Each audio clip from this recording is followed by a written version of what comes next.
Flying Bra podcast production. Take a seat in the Fumetti Cafe and listen to the stories from the drip.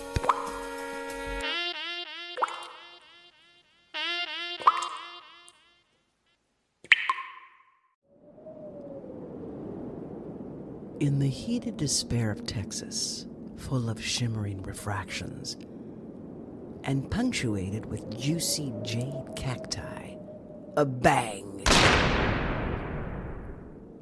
A shot from way across the walkabout startled the gorgeous conglomeration of buff-breasted flycatchers right out of the pine oaks. You better duck when you hear a shot, or it could be your last quack. I look at Paulo. Paulo, I have news. Guess what? Home is not where you hang your hat. I hung my hat on a cactus after I saw a pterodactyl in the gap of a cloud. And bang! Lights out. Lights out for me. Paulo lifts his eyebrows and then slowly lets them back down and smiles. He says, "Home is in the heart." I say, "I couldn't agree more." I recall as a kid, we made duo capes out of pillowcases. The sun rays shooting through the redwood trees of my childhood were our kryptonite. When my neighbor Craig joined in, it was twice as much fun, until his father's long arm would swing down and bang him across his tiny head. Craig rusted into the Tin Man, and I'd pull the cape over my face and inhale the smell of cotton to comfort myself. Early in life, I learned whenever there is fun, hurt follows. The Fumetti Cafe bar is in the Chihuahuan Desert. It was Paulo's living room once before they moved him out and built the bar. But Paulo is still very much here. Paulo told me a story once about his brother Flag. Don't laugh. I'm sure their mother had a good reason to call her two sons Flag and Pull. One day, Paulo went to visit Flag at McDonald's where he worked. Paulo noticed a bulge around his brother's middle, much larger than usual. At first, Paulo thought it was blubber. Instead, Flag has a rope, a gun, and a hairnet wrapped around him. Paulo's mind races, highly unusual for him. He's speechless. Flag puts on his hairnet. Paulo envies his brother's hairnet because he's admired Flag's thick, curly mane. Paulo's hair is fine, straight, blue-black like a crow, and as long as a stallion's tail. "Thanks, bro, for coming by," says Flag. Those were his last words. Flag rose from his seat, and his gun went off. Bang! He was gone. A fast food funeral was held for him in McDonald's. This is what comes when you mix buns and guns. I know Paulo thinks of him often. "Paulo, it's midnight now. Explain to me right now how I got here. Did the paramedics drop me off here at the bar after being attacked by that prehistoric bird in the desert? Come on, tell me. Or did I just dream up those fresh-faced, muscularly balanced, finely uniformed fellows of the emergency team?" Paulo giggles into his bubbles of his Coke. "Paulo, did you swing me over your horse to get me here? Because my ribs sure feel like it." Paulo passes me a margarita. "Oh, yay! Yes, finally I get a real drink." "Oh, I gotta go thank Bart." I guzzle it, and it hurts good, burning down my gullet. Paulo gets up and offers his hand for me to get up. "Really? Really, Paulo? I can finally get up off this whirling, swirling dervish of a seat. I'm scared, though. My ribs. I place one hand on the seat, and with the other, I grab Paulo's strong, steady hand, and I finally get my ass off, and I touch the floor. We leave the Fumetti Cafe. Outside, the waning gibbous moon attends to the earth and guides us as we walk into the night air. I smell the oils released from the certain desert plants. Heavenly. We stop to gaze at the stars, and I think of Paulo's horse Blaze. Where is Blaze? Last time I wrote her, or tried to write her, Paulo says nonchalantly, during your animal vision, you fainted and hit the limestone. Huh? I say, what? I did what? I fainted? I don't faint, do I? What limestone? The paramedics, right? No? Didn't the police come to rescue me? They came to my rescue, didn't they, Paulo? Paulo says, nope. Just me and Blaze. Paulo answers humbly, just me and Blaze. Hey, Paulo, I love Blaze, and I love you. But you know how much I hate stories about a man saving a damsel in distress. Paulo says, you're alive. He casts a slight chagrin. He says, you seem to like the idea that those fresh-faced, muscularly balanced fellows may have saved you. I say, well, okay, right. You're right, Paulo. Point taken. But what about the prehistoric bird attacking me from above? I stare at him impatiently.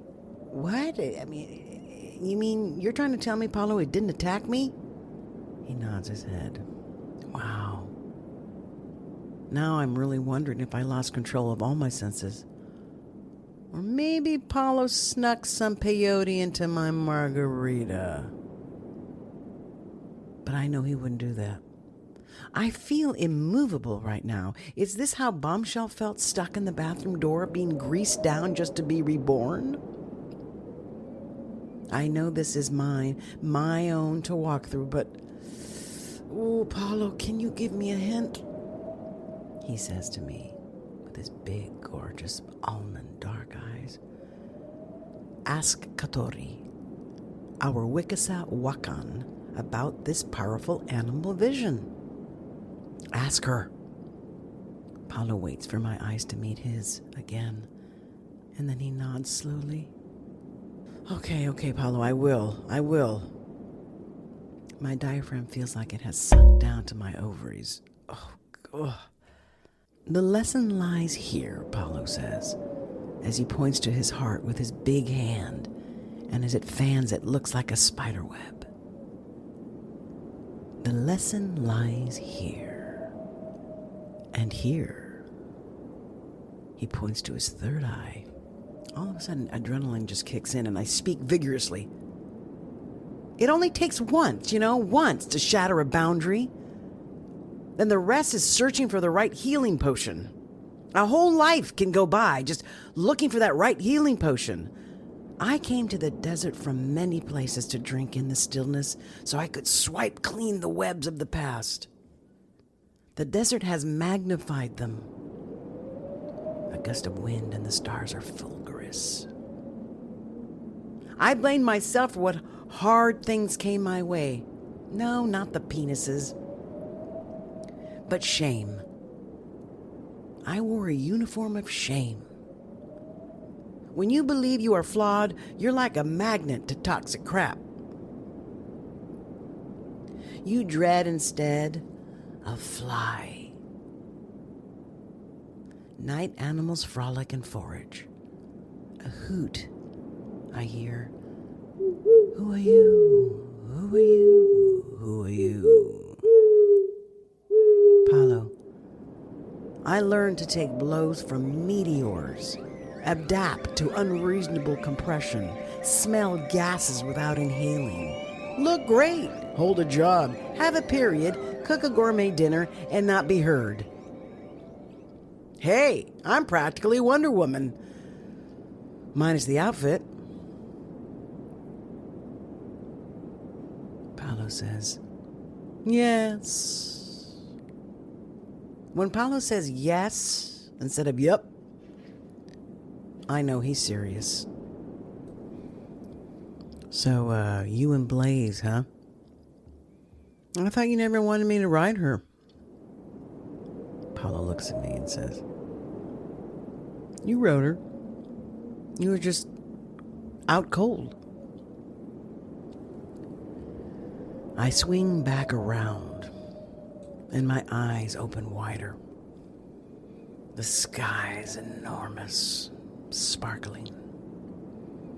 And the Fumetti Cafe looks so far away from me right now. Paolo's mystical quietude calms me, as always. I take in the healing desert's silky rich expanse. You can miss out on this magic when you live in the wasteland. Life is truly a never-ending orgasm if you really look and feel it. Cycles of beginnings and endings. And of course, a good licking goes a long way. The desert has been the perfect backdrop to make friends with uncertainty, failure, and rejection. I refer to them as Mo, Larry, and Curly.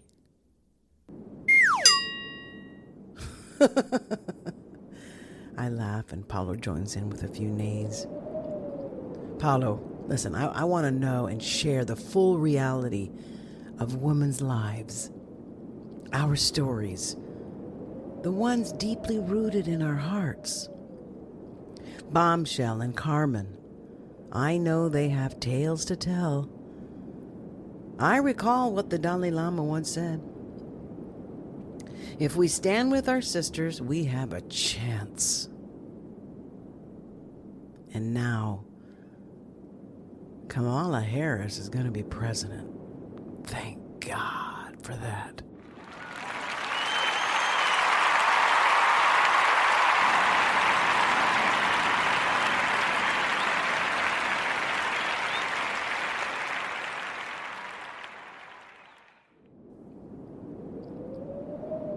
Now, Dalai Lama's mother probably whispered this into his ear, but it doesn't matter, right? He took heed. He said, if we stand with our sisters, we have a chance. Now listen, we got to take at least that advice from that leader so we can choose who to be.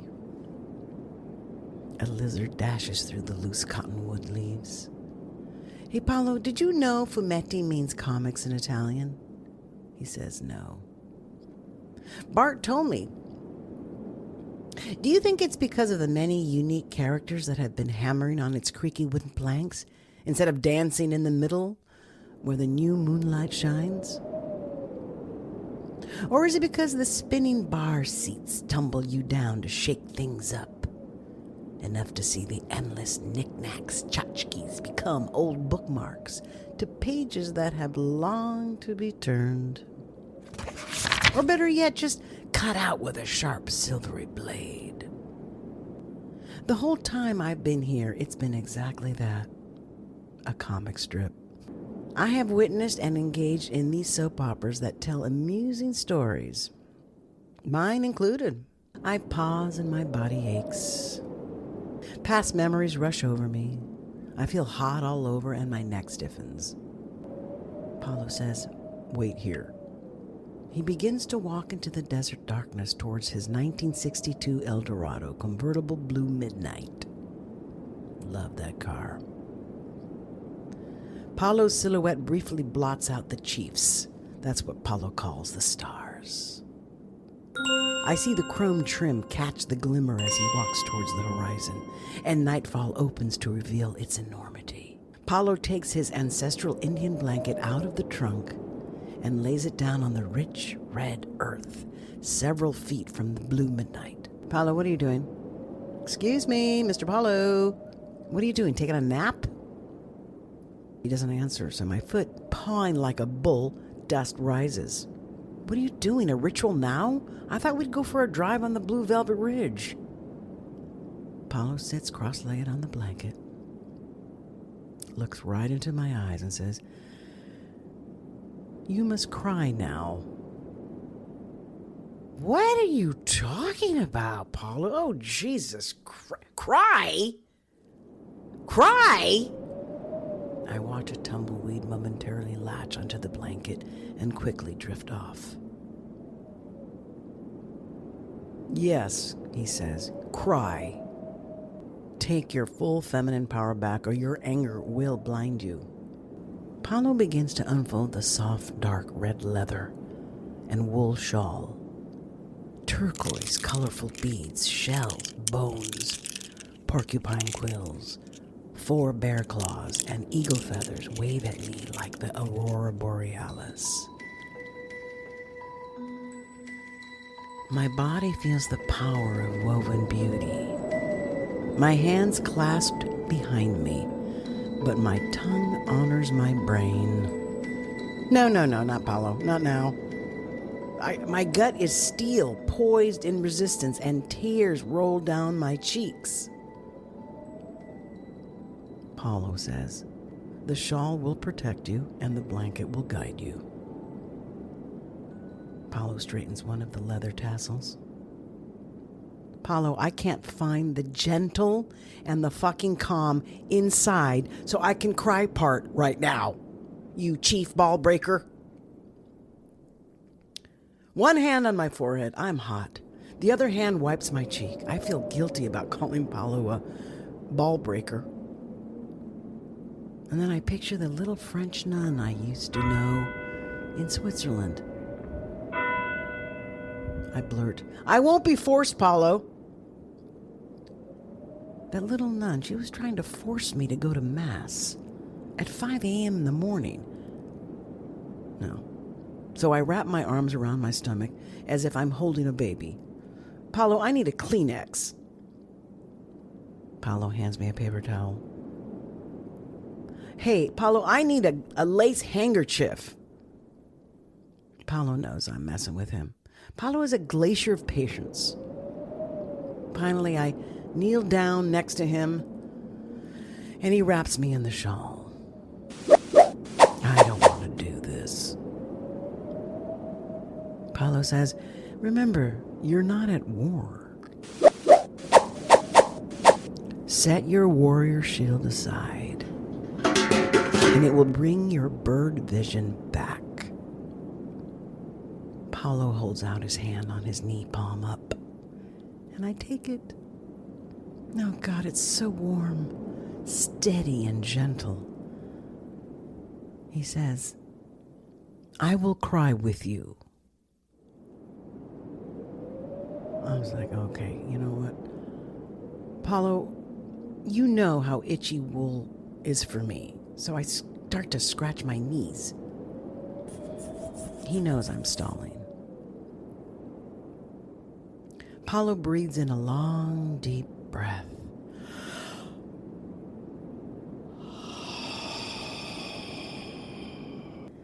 And closes his eyes, and within seconds, tears begin to run down his golden cheekbones as he exhales. I say, "Hey, Paulo, you ever thought of becoming an actor? Because that's pretty amazing." He says nothing. Several minutes go by. Paulo's breathing brings me down a few notches into stillness. Yet, peace feels far away from me. Paulo closes his eyes again in pure peacefulness and says, "This is your freedom blanket. Trust it." And I say, "Paulo, you know, you're right. I mean, fight or flight became mine as a girl. I'm tired." My shoulders soften and my neck tingles. I want to burst open and cry like Lucille Ball. We breathe together, and Paulo's velvety voice ushers in. A whisper on the wind. "It's time," he says, "to cry your river." I giggle. Oh, you mean Crimea River, don't you, Paulo? Paulo tries to hold back his neigh. His shining grin emerges and the moonlight amplifies it. Paulo, you want me to heal myself under the stars, under the council chefs. He says, council chiefs. Paulo's eyes closed. He still is stone. Ha! I know it's council chiefs, but I'm starving. I know I'm gonna have to do this because he ain't moving. I take a last look at the glittering sky and shut my eyes and hope that my inner calmness will find me. Okay. Several minutes go by. I start to feel it. Tears stream down my face and reshape the trail previously mapped. Paulo whispers, "You, my friend, time to take your next step to learn more of life's mysteries. You have strong healing medicine. Advance." And then he returns to his position on the blanket. A hush takes over. A rustling wind twists through the shrubs. I slowly let go of his hand. I fold myself in a fetal position and I see. Oh my God, I see. Lake, mirrors, the moon's face, wings as sharp as knives, masked pilferers, liars, cheats, pushers climb up cacti, impregnating the stars. Fairy tale castles tumble down and fold into Rubik's cubes. Blooming red roses, golden rings pair. Bombshell rides her parasol without despair.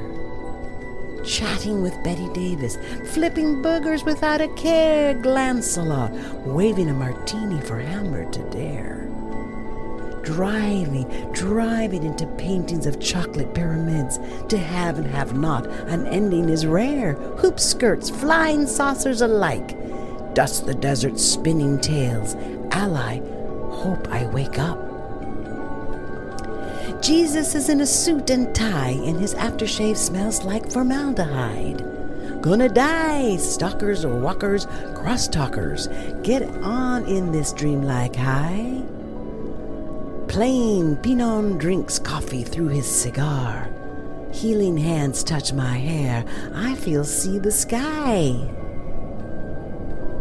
Paulo's eagle feathers caress my brow. I sit up. Oh my God, I think I'm a poet. I smile and laugh.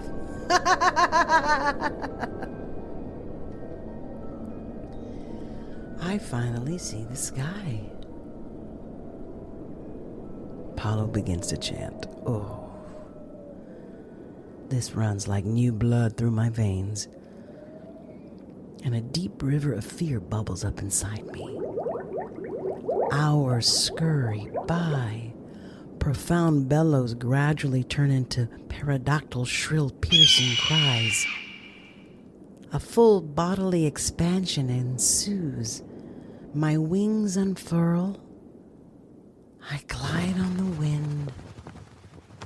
My heart of hearts is free and holds the song of peace. For me, peace. I see Paulo's beautiful long black hair dancing in the breeze, and myself laying on the blanket near him. I go into some deep, deep sleep. The morning. I awake to Mother Earth's organ pipe cactus serenading the strawberry pink and lemon sky. Wow. Watch as she cools and caresses her thigh-high ridges with a misty fog. A shade of indigo illuminates the heavens, and Paulo's deep black eyes twinkle at me, and he says, Earth Mother welcomes her children home. Home. I see home. Ruby red slippers. Home. I hug Paulo really tightly. My ribs are not as sore. I don't care. I begin to laugh.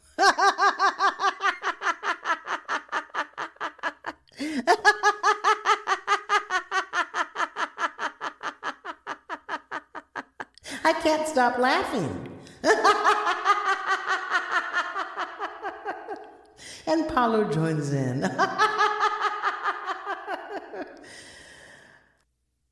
It's just a dance, you know.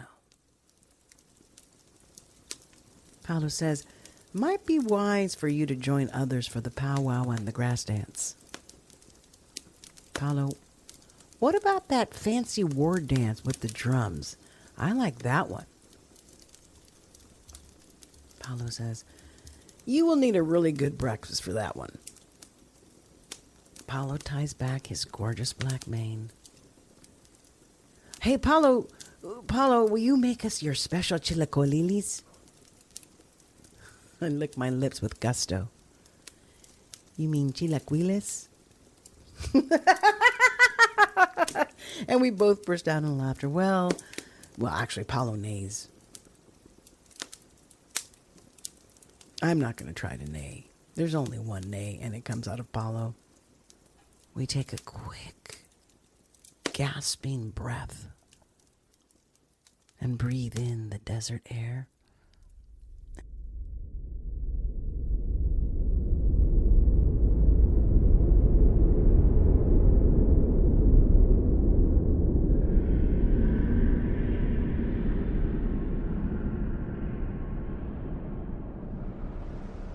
And then we just jump into the blue midnight.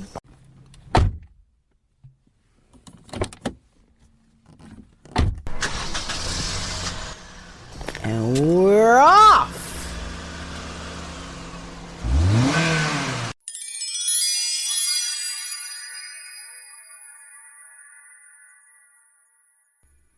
Well, that was the old last episode of the Fumetti Cafe.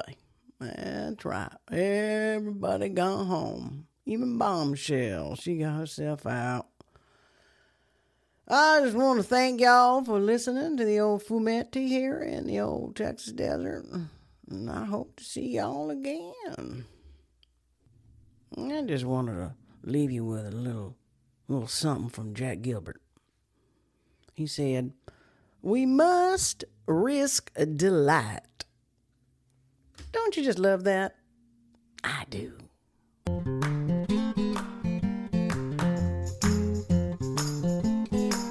We're gonna risk delight. We're gonna risk delight. All through the night. All through the night. We're gonna risk delight. Till the morning light.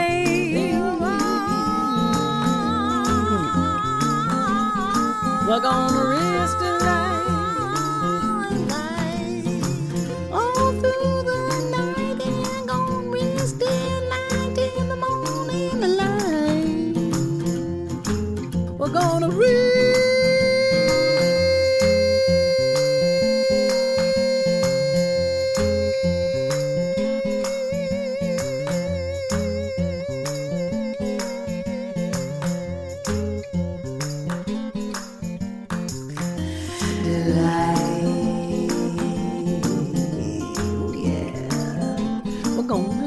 Gonna risk it all through the night. We're gonna risk it night until the morning light.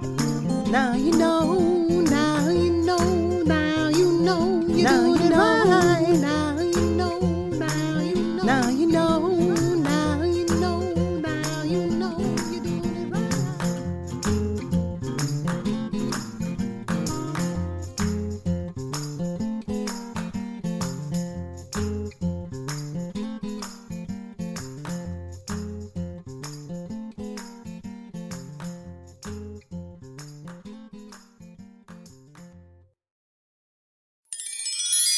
Thank you for listening to the Fumetti Cafe Weekly Series, Stories from the Drip.